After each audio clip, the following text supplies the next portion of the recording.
Good morning, Kahal Kadosh, Biruchim Aba'im to everybody.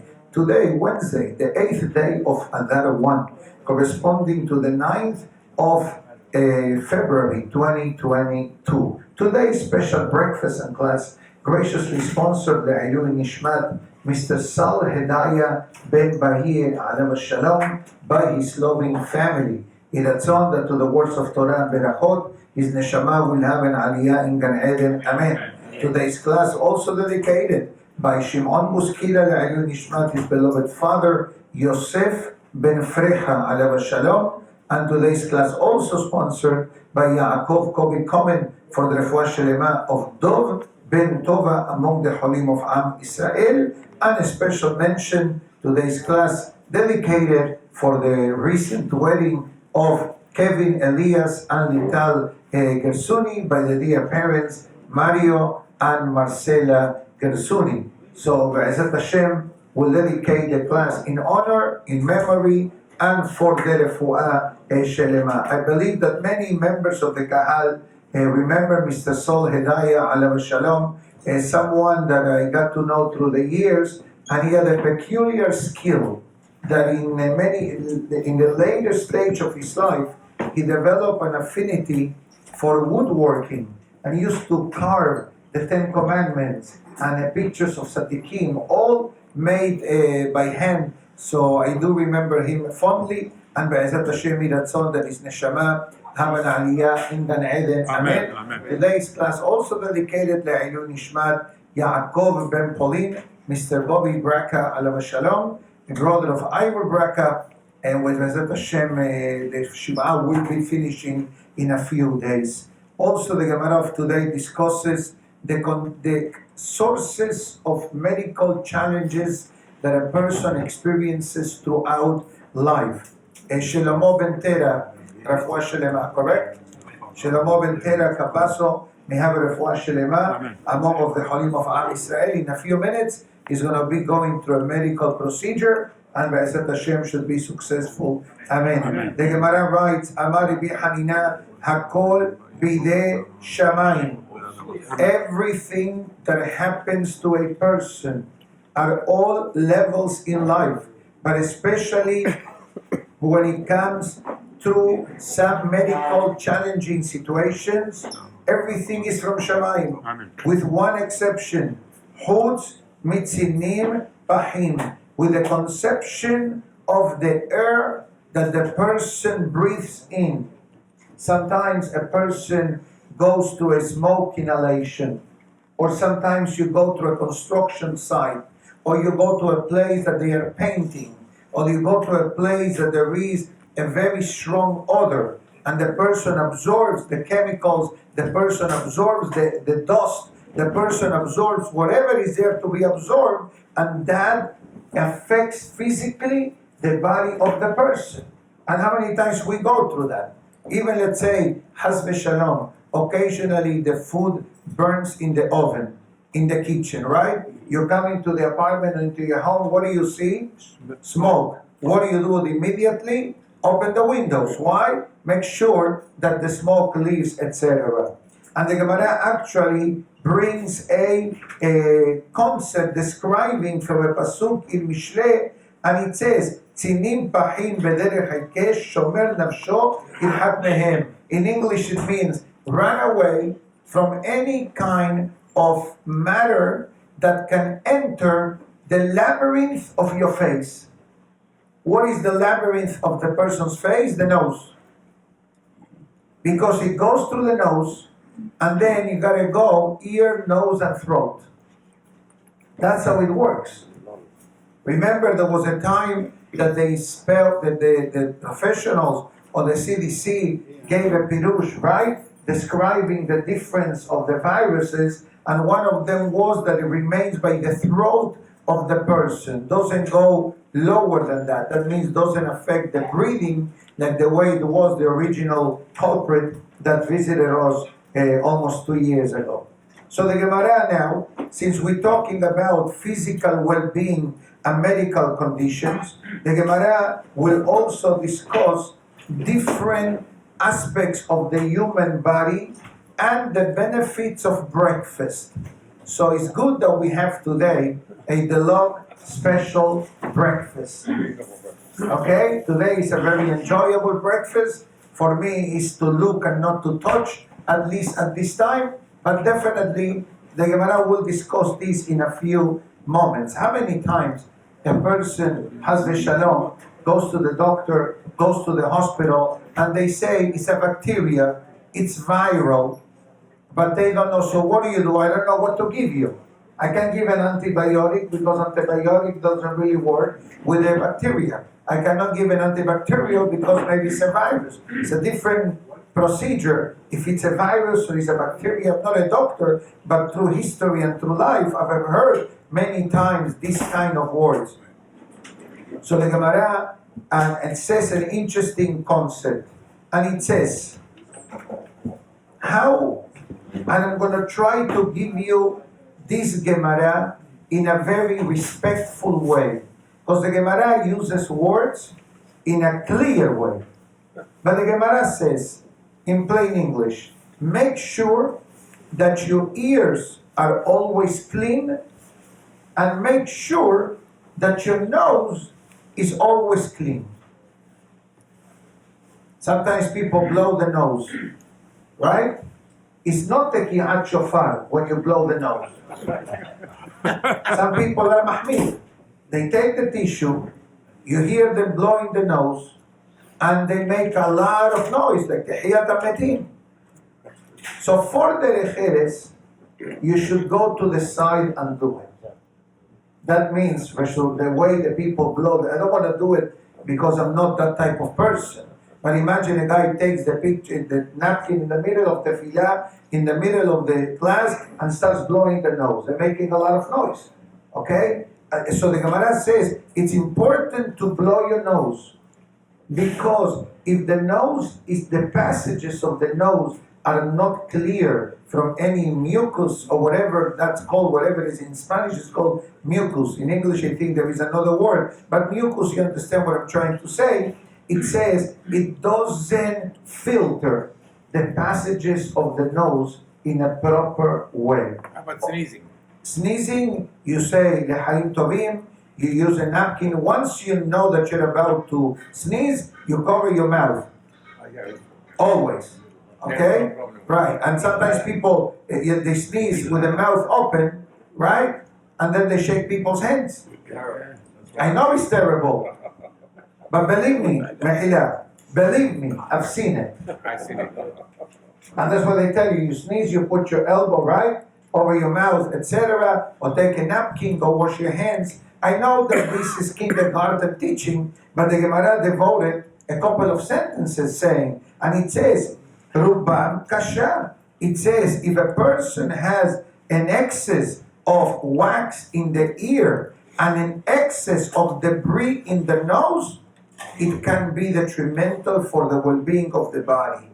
Umi'otan yafeh. But when it's kept to a minimum level, it's healthy for the human body. The Gemara also discusses different parts of the human body that have an effect on the human body. One of them is called Rabbi Elazar Amar Holy. The Pasuk writes, Be'esir Hashem mimecha kol holy. God will remove all the illnesses of the body. Rabbi Elazar says, Zo Mara. Mara is the gallbladder of the human body, right? I don't know how to say it in Hebrew. It's called Mara. Mara in Hebrew means also bitter. Now, why this part of the body is called bitter? Because it brings bitterness to the human body. Doesn't allow the functionability of the body to work the way God orchestrated every part of the digestive system. Sometimes a person is constipated. Sometimes a person has the opposite of constipation.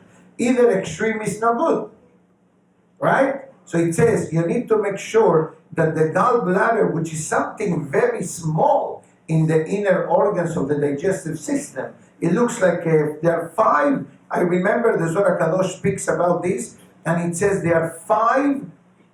I don't want to use the word tentacles, but to me that's how they look like 5 globes of skin coming from the Mara. and each one has a different name.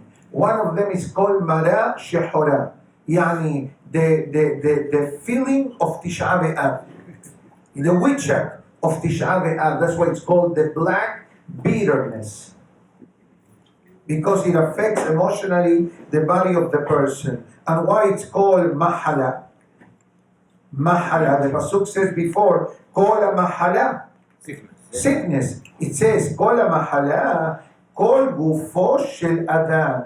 If the digestive system of the person is not working properly, it takes a toll in the entire human body. Dabaraher, another explanation, the word Mahala means, the numerical value of Mahala means, Mem Het is 48. Lamed He 35, that's 83. So the Gemara writes, Shemonim Ushlosha Holaim Teluim Bamara. There are 83 medical conditions that are developed through the gallbladder of the digestive system. Interesting. That's why the word Mahala can also be read Mahal, Hashem. God forgives. That means that through the medical conditions and challenges that a person experiences through life, it could be God actually extending the lease of the person. Imagine a person needs to go through a medical procedure, right? So the person has two choices: not to do it and not know his future will look like, or to do it, go through the medical challenge. That suffering, it's called Isurim, atones for the person. It's no coincidence that's called Mahala as well. But let's concentrate on the solution. So the question is, how do I make sure that my body digestive system works properly? And again, in the time of the Gemara, I'll guarantee you that people's food was much healthier than what it is now. Today, we have a lot of GMO. Today, we have a lot of processed food. Some food tastes like plastic, literally, okay? And that's why people like to buy non-GMO. Then you have organic, the pesticide-free, all these names that are not some marketing for Whole Foods. Okay, some of these things are reality in our life. But the Gemara says very simple. It says very simple. Make sure that I have a piece of bread in the morning with a little bit of salt and drink water. And that, it says the Gemara, activates the movement of the digestive systems and kills the bacteria that many times the digestive system itself. For example, people love to eat yogurt, right? Yeah. You know that yogurt main component is bacteria? Lactobacillus, acidophilus, coconapolus. Those are not names of scientists. Those are names of bacteria. But relax. Relax. Okay, some of them are actually very beneficial for the digestive system. But I'm using these words to understand what the Gemara is trying to say. But you know what? I'm not sure if all of us have bread every day. I personally don't have bread unless it's Rosh Chodesh, unless I have an obligation to eat halachically. Okay, which if I'm a part of the minyan for the Shiva Berachot, for example, so I have to eat bread. But other than that, during the weekdays, I don't touch bread. I only eat bread Rosh Chodesh. Not that I'm obligated, but I like to honor Rosh Chodesh in a different way. So let's discuss the benefits of breakfast. The Gemara calls this breakfast Pat Shaharit. So number one, it says, Maselet mina hammam, prevents the person of being affected by fever. Min hatzina, saves the person of not catching a cold easily. Number three, mina zikin, the different types of herbs that may be traveling wherever the person goes, and that may have an effect on the body. Mahkimat peti, And it says, I skip one. Masila min hamazikin. It creates a spiritual wall of protection against the negative malachim that are giving the power to disturb the peace of the person. Why? Because if you don't have breakfast, we're going to see soon how it affects your emotional state. We'll see soon. It's coming soon. It affects the emotional well-being of the person. Umachimat peti. It says enables the person to become wiser. Why? Because if you're not fasting, meaning to say you ate, you have a certain tranquility and peace of mind, and you're able to think things better. Bezoche badin. Not only that, because you ate and you have a certain physical tranquility, peace of mind, that enables to present your positions or your case, in a case of a litigation, in a much more calmer way than someone that has the symphonic orchestra playing in the stomach. You never heard them? All the time. Okay, let's continue. Lilmod Torah enables the person to teach Torah, to learn Torah rather, ulelamed, and to teach Torah. Why? Because if your mind is clear, you have an easier time teaching Torah. Betalmudo mitkayem beyado. And because your mind is clear and settled, then the learning becomes more meaningful. Be'en besaro ma'aleh hebel. And his body does not create sweat and ze'an zo'ama are more or less the same concept. And if a person, God forbid, has inappropriate thoughts of desire, obviously, when in situations which are not healthy and holy, he says the fact that a person has breakfast, that thought, it follows to a sense that his thoughts will be about his wife and no one else. Interesting. והורגת קינה שבבני המעיים, and it kills the bacteria that many times grows in the intestines of the person. And there are those who say, מוסיעין את הקנאה ומכניס את האהבה, removes jealousy and increases love. What does it mean? Sometimes people are cranky. Some people are cranky because that's their middle name. Okay, God forbid. God forbid. I know some of those. Okay, Haz v'shalom. You should never come across any of those. But let's say that suddenly a person is cranky. So what do you do to someone that is cranky? He says avoid them.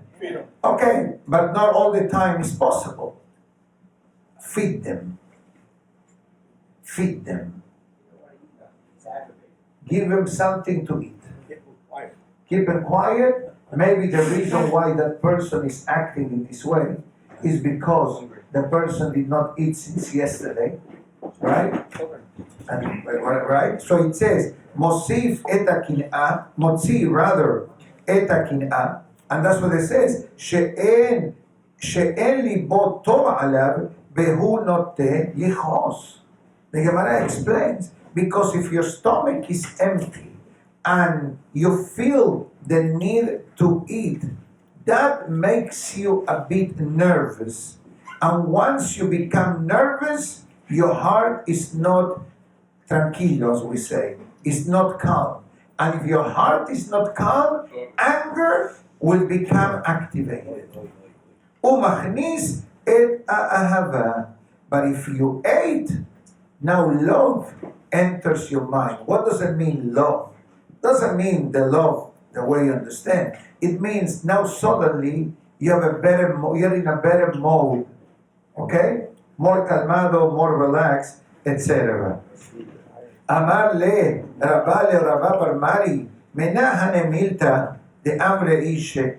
It says, where do we learn the concept of a person deriving energy from the breakfast? So the Gemara explains, Amru Rabbanan. The Gemara brings again a different opinion, very similar to this. And the Gemara even brings the different pesukim that discusses how eating can bring protection to the body. But I will clarify. Eating, it's important for the body. But as the Rambam says, the eating must be made with moderation. What does it mean, moderation? A person needs to know where to draw the line. Because if the person says, Rabbi, you said that this breakfast in the morning is very beneficial, so why can't we have this lavish breakfast of today every day? So I give you a few answers. Because for budgeting purposes, it's a disaster. So if we don't always have sponsors, if we have generous sponsors, no. But if we don't have, who picks up the tab? The synagogue. So we need to be conscientious. But also I believe that many of us will not be happy to be tempted every day with so many options. You agree? Beautiful. The Gemara goes further. Ba'abatem et Hashem Elokechem. You will serve God. Uberach et lachmecha be'et memecha. God will bless, listen to the words of the Torah, your bread and your water. Bahasiroti mahala mikirbecha. And I will remove all the illnesses from your inner organs. As the Gemara, what does it mean to serve God? Because the Pasuk first says, serve God, and then bread, and then water. So what do we understand from this? That prayer must precede breakfast. You cannot have breakfast before prayers unless there is a medical need. Let's say a person must take a certain medicine early morning as soon as they wake up. And many times they tell you, you cannot have this medicine on an empty stomach because Haz v'Shalom can create a secondary side effect that you don't want to have. I don't want to say the word, but I know that the term, the medical term. So halachically, you're allowed to eat something minimal. Say Birkot HaShachar, add 2-3 ka'ak, have a coffee or a tea, or a fruit and a coffee and tea, and that's it. That's l'shem shamayim. You have a medical need. But Be'ezat Hashem, if a person doesn't have, first praying and then breakfast. And the Gemara explains, Ba'abatem, serve God, Shema ve'amida, uberach et lachmecha ve'et memecha, and then you eat breakfast the way the Gemara writes. There is a pasuk in the book of Tehillim that says, we say this pasuk every day of our life. If you pray mincha, you say this pasuk every day. The pasuk writes in the book of Tehillim, Yelechu mehail el hail. Literally means, may you grow or you go from strength to strength. What does this mean? Yes, this is a beautiful wish to someone that you want to wish him for success. But this pasuk, you know what the Talmud says? Yelechu mehail el hail is exactly what we are doing now. You came to pray and you don't leave unless you really have to leave. You finish praying, that's called one hail. You charge your batteries of tefillah. Now I need a promotion. I need an upgrade. What do? You come to learn. But it's not only the learning, it's also the eating. So you have tefillah, learning, and bat shaharit in one package. And that's exactly what the pasuk says. May you go from strength to strength. Don't just finish praying and leave. Unless you have to. גאולה, לעילוי נשמת גאולה בת תמר ונשמה ונעליה את העדן. Amen. Okay, I think the Gemara of today is practical, to the point. Also, we can expand. What time is it now? maybe 3 or 4 or 5 minutes, no more than that, because I like the Musar of today, although it's not how do I say this? It's a Musar that carries a warning and a prevention notice, which we'll discuss in a few moments. But we need to remember one thing, how imperative and essential is for a person to eat from the physical perspective. We also need to understand that from a spiritual perspective, there are tikkunim, there are spiritual repairs that a person does by eating. And that's why the laws of kashrut are so essential. We learned this last week when we were talking about the slogan that says, you are what you eat. If a person consumes kosher food, beracha before, beracha after the meal, when applicable, obviously, it has a tremendous level of influence on the person in a positive way. But if God forbid, the opposite is the truth. That instead of the person eating, not only that the person doesn't say beracha, put the beracha on the side for a moment, but the food that the person eats is not kasher. That takes a toll on the person. Not only on the person's body, but worse, on the neshama of the person.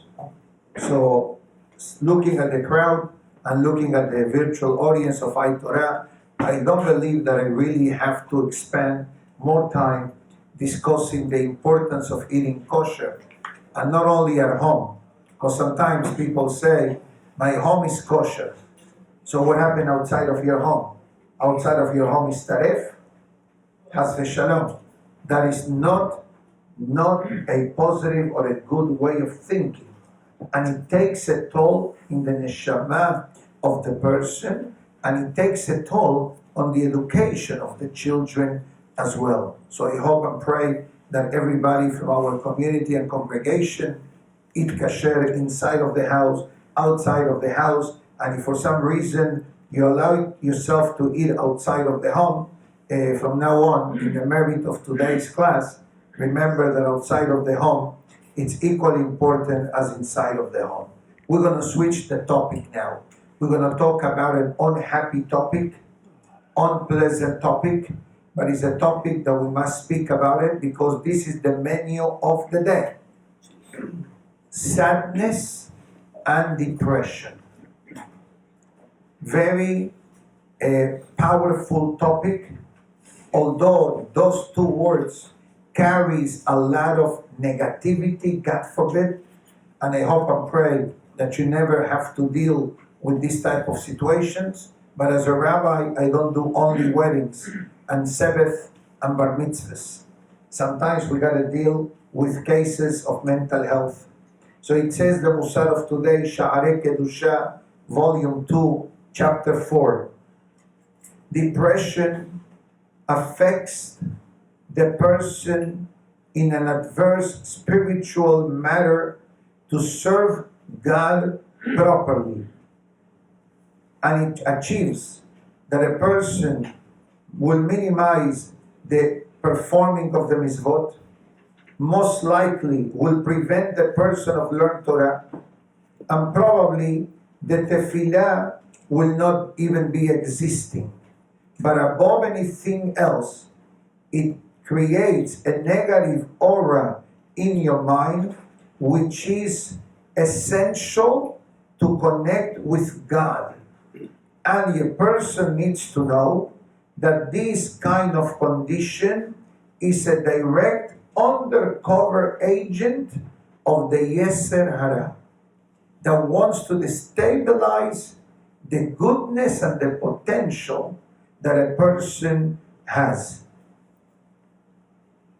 And the Yetzer Hara, it says, may come to the person when the person is in a good status and suddenly throws him a message.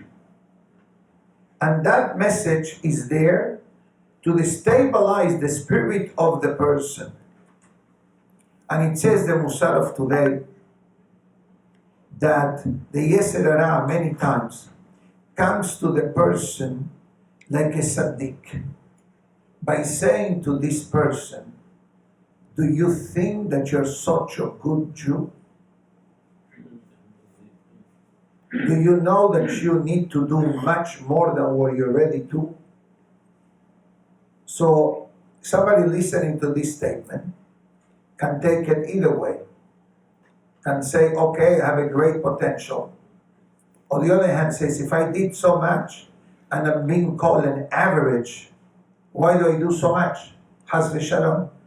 So it says all these are tactics that the Yetzer Hara creates in the mind and the spirit of the person to sever the ties from HaKadosh Baruch Hu. As the Gemara writes in Masechet Shabbat, godliness cannot dwell if the person is depressed or down, but needs to be through joy. Be'ahefech. And now I like the second part of the Musar of today. If you hear the tone of my voice, this is not the way I like to speak, but this is the menu of the day.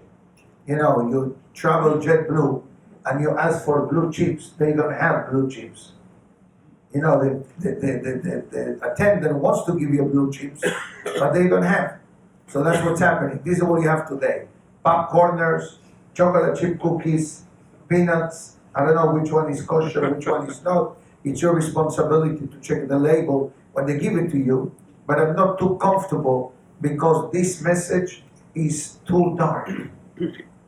Very negative. But guess what? It's like a person goes to the doctor, right? And the doctor says, maybe you should avoid doing this. Or the doctor says, if you want to be alive, stop doing this. Both of them delivered the same message. One was very mild, the other one was without anesthesia. And that second statement was out of love. And that's what the Musar of today is delivering to us. And that's why it says, Be'ahefech, the opposite. Biyoto ovedet Hashem besimcha. If the person turns and serves God with joy, as King David says in the book of Tehillim, chapter 100, Eidu et Hashem besimcha, also another chapter that we recite every Shacharit weekday. And the reason why I tell you what is it found, because I suspect that many times our reading of prayer is just reading without understanding what we are saying. So it says, Eidu et Hashem besimcha, serve God with joy. Bo lefanav birnana, come to Him with singing. That's the meaning of rina. Ki simcha, because happiness is the multivitamin. He didn't say multivitamin, I'm adding my 2 cents. The multivitamin that adds excitement and happiness to the life of the person. And once happiness becomes part of who we are as individuals, that increases love. And the ultimate love that we are referring to is the love to HaKadosh Baruch Hu. And once the person has this positive mindset and happy way and happy way of being, it brings one more benefit called devekut. What's the meaning of the word devekut?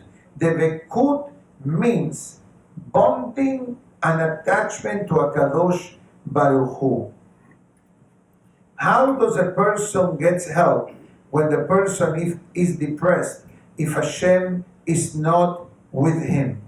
So first of all, we need to know that for Hashem not to be with the person, it doesn't take a tiny act of not being happy.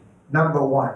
First, the person must find out, because yes, we cast the blame on the Yetzer Hara, the one we mentioned, that is an agent, but we need to find a way, what is causing that? Maybe the sadness is caused because the person is not doing mitzvot proper.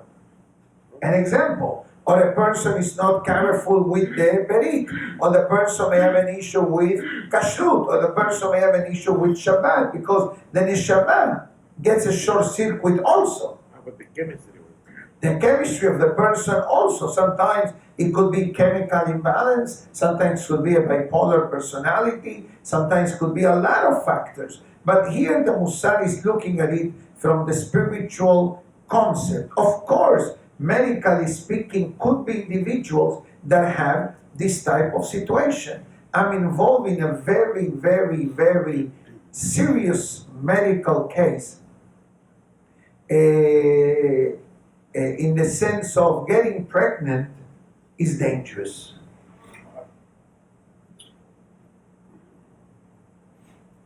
Can you imagine? Some people cry to have a child, and now you're telling this couple, if you get pregnant, not simple. Obviously, we're talking to great doctors, but we're talking to great hachamim for guidance and blessing and advice. So a couple or a person or a wife that is going through these situations, of course, is understood that you will be a bit down. And I hope that no one that you know ever goes through these challenges. But as a rabbi, I don't know what's going to be the menu of the day. I know my menu. I know my classes, my appointments, my meetings, but what else extra comes from the left field or the right field, I don't even know how to call it, God, only God knows. But even that there is sometimes the Yetzer Hara puts negative thoughts in the mind of the person. Like he said before, spiritually you are worthless. This is the Yetzer Hara talking. It says spiritually you are worthless. Can you imagine ever saying this word to a human being? We never speak that way. We never speak. Yeah, when you're talking about a currency from South America from the year 2001, like somebody told me yesterday, Rabbi, I make more money selling the coin like metal than the actual value of the currency. 0.0000001. And it's not an IPO. The guy explained to me yesterday, 10 cents from Argentina. That's the ratio, he told me. Because he already removed 18 zeros. We don't understand. In America, you don't understand. But America is getting a sample of the madness in South America. With riots, looting, devaluation, inflation. Welcome to the 22nd century, I think. 22nd or 21? 21st. We're still on the 21st? Yeah. Okay, yeah, we just turned the 21st, a few years back. Excellent. So, part of the tactics that I read many years back, that a person, God forbid, who feels down, it's to take a piece of paper and to make a list of the good things that they have in their life. And I have done this with couples, when sometimes I deal with couples which are not looking for new customers. So preserve your shalom bayit, okay? It takes a toll on the person. Emotional, time-wise, continuous. But I told one couple a while back, write in a piece of paper, what are the virtues that you see in your spouse? And you write what you see in your other spouse. And read them. And one guy, very honest, he says, Rabbi, I wasn't aware that I was married to such a wonderful wife. I said, it took you 10 years of marriage and many threats of divorce and coming to see me to discover the gift that God gave you? He says, if you look at that list and you concentrate on the good things in your life, you're going to start counting. I spoke to my dear friend last night. I'll finish with this. In the Amidah, in the Hazara of the Amidah, we have, after each beracha, we answer Baruch Hu Baruch Shemo, Amen. Correct? With one exception. Modim. And this is called Modim de Rabbanan. And the question was, why don't we have Refu'ah de Rabbanan? Healing. What do we have? Gratitude. So the short answer given was as follows. I can delegate to you to pray for my recovery. I can ask you, pray that God sends me parnasa. But when it comes to gratitude, you can't do gratitude through a third party. What are you going to be thankful for me? For what? That I have a nice suit and a good-looking tie? And you're wearing a nice Italian shirt? White polo shirt?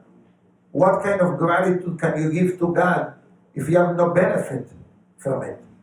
And that's why when it comes to hoda'ah, gratitude is only from the person to God. And we say, Modim anachnu lach. We express our gratitude to you. Lecha, male. Lach, female. So is God male or female? We say, Baruch atah. If God is female, I should have said, Baruch at. Short answer, the Zohar Kadosh explains that there is a certain aspect of godliness that follows the feminine trait.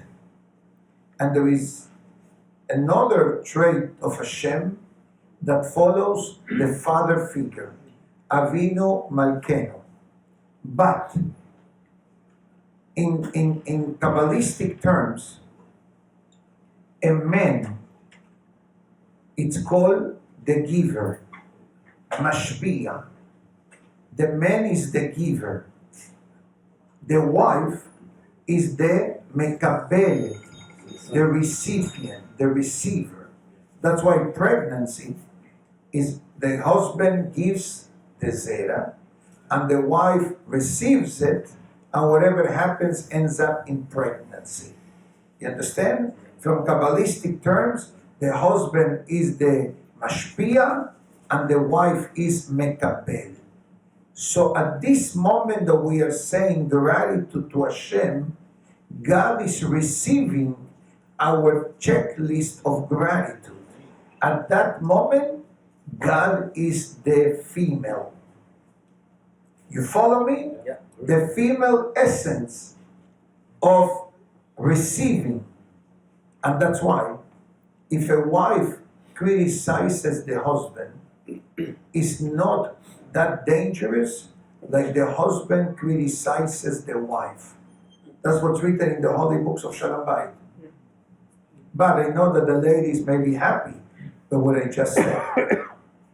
That doesn't mean, God forbid, that a wife is allowed to criticize the husband.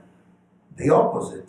I remember a while back a case that the biggest complaint was that the wife always was pulling down the husband with comments, with attitudes, and that destroyed the husband.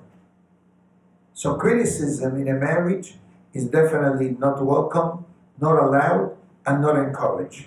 If you have to say something, we learned this last night in the Puede class, that a person must know that certain things can be said, certain things cannot be said, and even the things that can be said, you need to find the right time and the right moment to say it.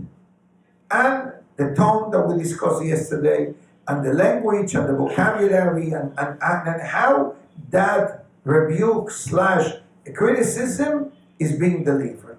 Make sure that you gravitate most of your life towards complimenting and not complaining. Okay? So,